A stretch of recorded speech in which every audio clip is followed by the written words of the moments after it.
This is Texans TV.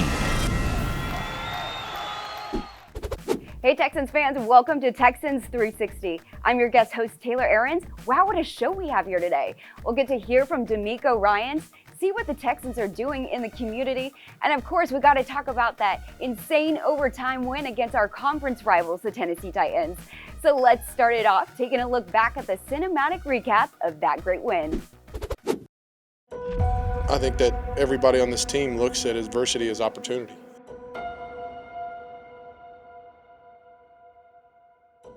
Get knocked down, get back up, and go do it. We all have trust, and it doesn't matter who's out there. We trust that we're going to get the job done. Hey, it's too calm, bro. It's too calm, bro. We 76. I'm mad. I've been overlooked the whole draft, my whole life. I'm mad. They said we ain't gonna hit today. I'm mad.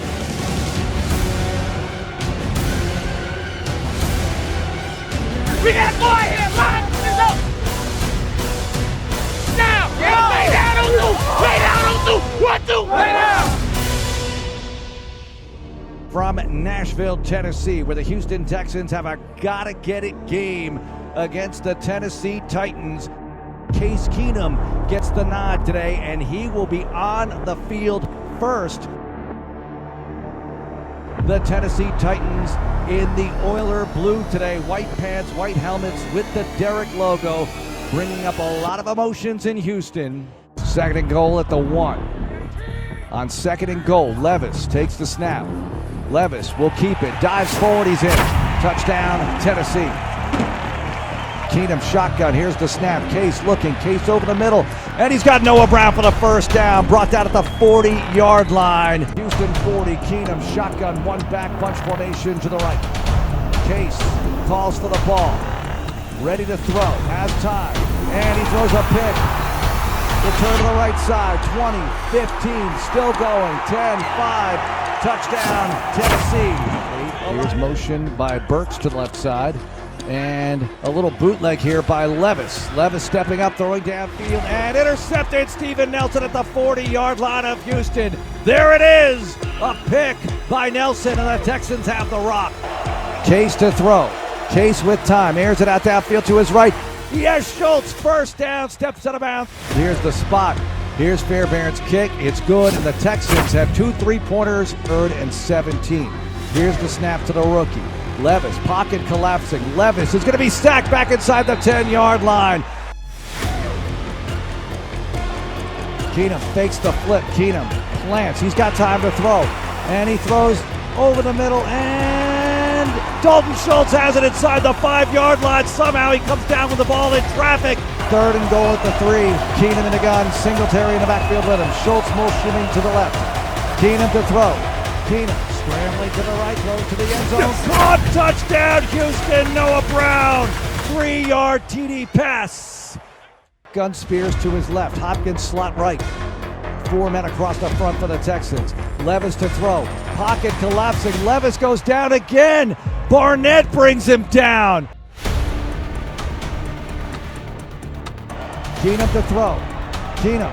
Pocket collapsing, scrambles to the right. Keenum floats the ball downfield. He's got a man motor across the 50, 40 right sideline. Well into Titan territory, out of bounds at the 38-yard line. Big play to Singletary. 16-16, 2 seconds to go in overtime. 54-yard attempt, left hash mark. Here's the snap, here's the spot, here's the kick. Yes! Good! The Texans win! Yes! Legendary! Fairbairn knocks it through from 50. Put those uniforms back in the trunk. 19-16. Have a nice day.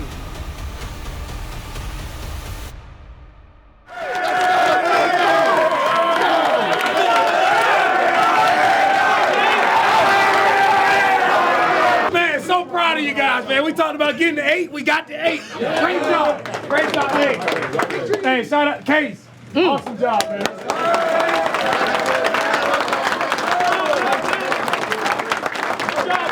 Talk about needing everybody. Hey, the way Case stepped up, was ready to go, man.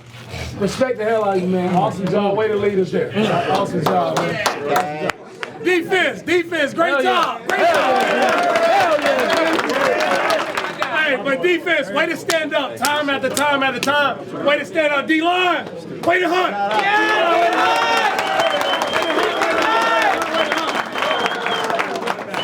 right, now I got one here, game ball, all right? All right, one guy. All right, been missing him. Yeah. And when he came back, we needed him more than ever. All right, Amy. Let's go.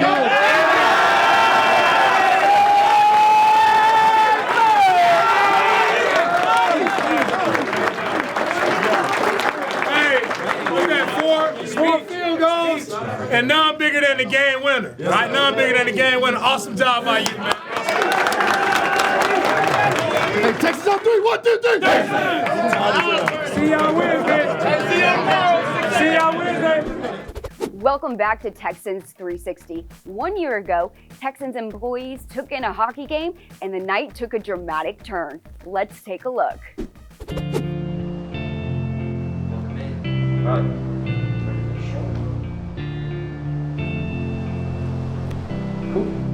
My name is Brad Wilson. I'm with Harris County Emergency Corps, and I'm the team paramedic for the Houston Texans. Roland Ramirez, Director of Player Care and Sports Medicine, Head Athletic Trainer for the Texans. In high school, I knew I wanted to go into sports medicine. I discovered athletic training. Ever since then, I wanted to be a rehab coordinator at the highest level and have found a career in the NFL, which has just been incredible for me, going into my 19th season overall in the NFL. Roland is one of a kind. He's a great friend. I've known him for probably 14 years. I knew him a little bit before I started with the Texans. And he's a great guy. He's a great family guy. He's a great professional.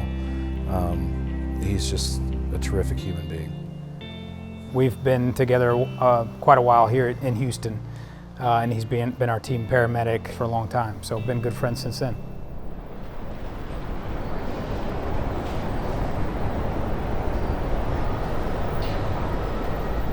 Depending on the trips, I mean, sometimes we get together, we'll grab a bite to eat, go hang out for a little bit, after treatment session. It just depends on what's going on with the team. Every once in a while, we'll hang out, outside of just the norm, for us, and just to kind of relax a little bit before game day the next day. That night, we had debated whether we were gonna stay at the hotel and hang out, or we were talking about going to the Nashville Predators game. We couldn't really get tickets. It was kind of a hassle. Sure enough, I found some general admission tickets that were reasonable, so we went ahead and got the tickets and decided we were going to go to the hockey game. Brad was being himself. No unusual signs and or symptoms that he expressed at all. We just walked from the hotel all together. Coldest day of the year there. It was supposed to be 9 degrees at game time. So yeah, it was a little cold. We'll just go catch at least the third period and enjoy a Predators game for a little bit, and then we'll come back to the hotel, no problem. And we walked down to the arena, and once we got in there, we kind of congregated to figure out what we were going to do. And while we were deciding everything, I wanted to look into the team shop just to look for some souvenirs, some t-shirts, see what I could maybe get the family. And then when I was in there, that's when basically everything went dark. I passed out at that point. I asked one of my assistants, I said, hey, where's Brad? And they said he went down to grab a jersey or an item for his wife and family. And there was a lady at the top of the stairs that started to just say, hey, is there a medical doctor around? Any medical doctor here? And so, I jokingly said, well, there's a paramedic in there. Because I knew, our team paramedic was in there, of course, and so I said, well, there's a paramedic in there, and she continued to ask for a doctor, and I thought it was a little strange just because there was really no commotion in the store. We kind of, scurried over a little bit, wondering what was going on. And then I noticed Brad. Brad was the one that had collapsed and was on the floor. And so that's when we rushed in and realized that Brad was in cardiac arrest. I remember looking at jerseys, and next thing I remember, I woke up in the ambulance. I didn't feel anything different. I didn't see any lights. I didn't hear anything different. One minute I was looking at jerseys, and the next minute I was in the ambulance. Essentially, it's just where your heart stops, right? And you have no pulse. In this case, where we checked pulse in both arms, he had what was called agonal breathing. Also had no pulse that my other assistant, confirmed at his carotid pulse in his neck. Immediately, got him on his back and started CPR. We continued to do CPR until the medics arrived and got the AED, which is the automated external defibrillator, and so applied that onto Brad's chest and shocked him. Had to shock him twice. Getting a normal heart rhythm is what is the most important thing, and I think we got it probably within 5 minutes or so. And then after that, he was transported to the hospital.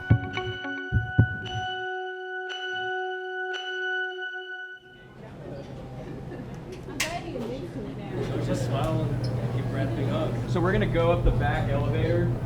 The McNairs are gonna go in first with their gift, and then we'll cue everybody else to come in as like the second wave of the surprise. We just have to be quiet outside that door when we're upstairs, just so he doesn't suspect that anybody's outside.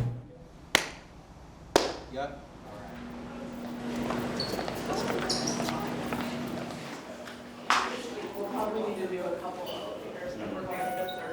It's special to be able to sit here across from Brad, knowing what that situation was, and just to have the chance to, again, still joke around with them and go through our everyday life in the NFL together, and just to enjoy funny moments and laughs in the training room, and just to have him continue to help our team and serve our team together has just been neat.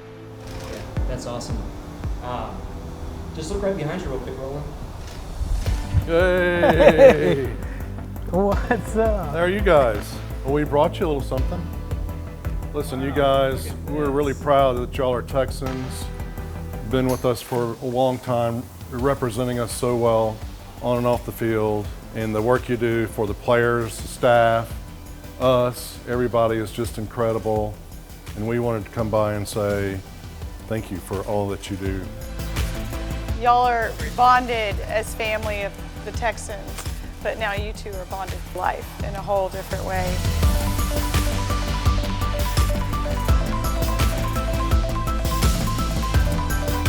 Roland is one of the greatest guys I know. Roland's my brother now. You go through an experience, and we've both shared something that not a lot of people can actually share.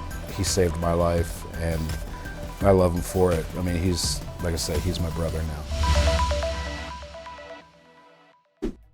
Welcome back to Texans 360. DeMeco Ryans sits down with Texans Radio to talk about the exciting overtime win against the Tennessee Titans and the next game to come against the Cleveland Browns.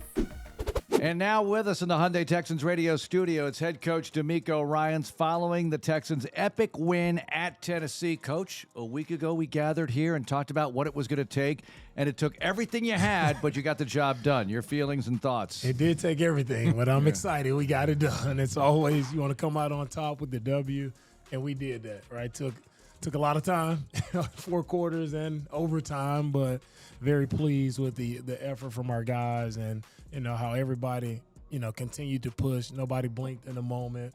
Everybody had this confidence on that sideline and throughout the locker room that they felt we knew we were going to win that game. Coach, there's so many times this year we've said, what does a team win? Mark and I were talking about it. We always give out the player of the game, and we're like, well, what about this guy? Well, what about this guy? What about this guy? I know you can't just pick one, but it felt like there were so many guys that contributed to the win, and that's probably the way you drew it up, no?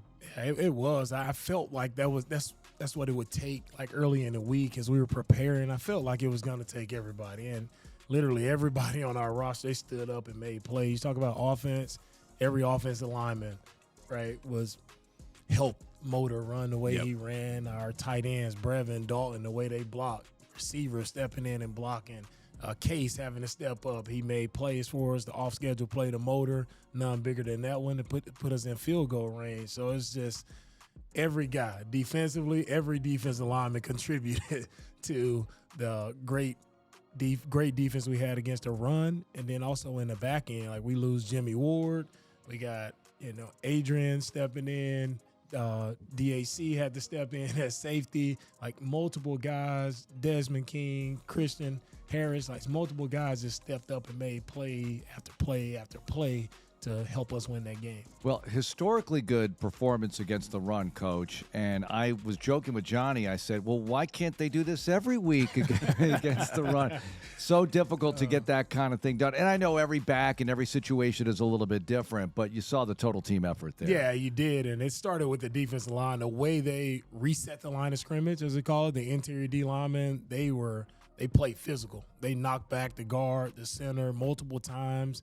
Our DNs on the edge, they set the edges so the ball couldn't check and get outside. Corners did a really good job of showing up on the perimeter. That's where Derrick Henry has made a lot of plays. He checks his feet and he bounces the ball on the perimeter and he's one-on-one with the corner. I thought Sting and Nelson did a really good job of showing up when there was time for them to show up. And now he had nowhere to go, so now he almost stops in the backfield, and that caused a ton of TFLs, which led to his yard outage. And you played nickel the entire game, and you held him to 9 yards. I mean, that shows, talking about Des King and him showing up. But, Coach, it felt like there were a couple times where Henry wanted to cut runs back, and it looked like he had something, and Denzel was right there on his hip. It felt like your linebackers played with this aggressive restraint, as if they didn't go run to where he was going. They anticipated where he was going to be. Give me a Christmas tradition that you and your family have, or maybe you had from your youth that you really like, or maybe one or two of your best presents you've ever gotten, or maybe presents that you've hated. Whichever one you want to pick, Coach.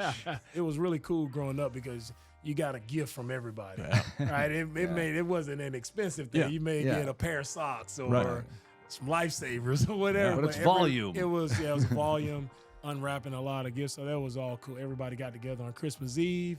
We had a big dinner, and you open gifts, play games. So that was one tradition, that I miss, not being back home all the time.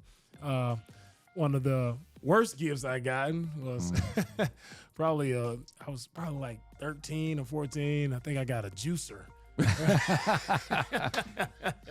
And I think it was my aunt. My aunt got me a juicer. She always has these gag gifts. At 13. About 13 with a juicer. Like, what am I going to do with this? Now you'd probably like it. Now everybody needs a juicer, right? That's right. Coach, thanks a lot. Good luck this week. Thank you, guys. Welcome back to Texans 360. It's the holiday season. Let's see what the Texans are doing to share that holiday joy throughout the community.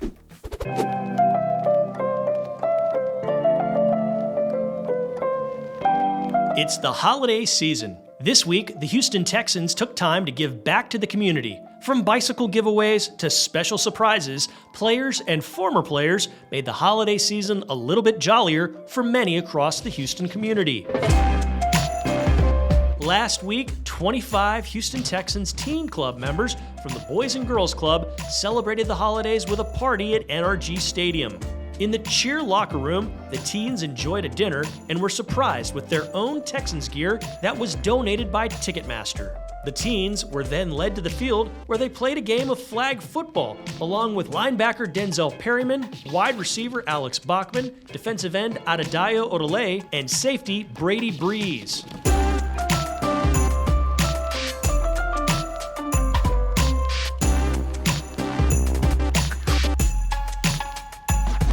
Defensive end Jerry Hughes provided breakfast for students and their families at Provision Academy.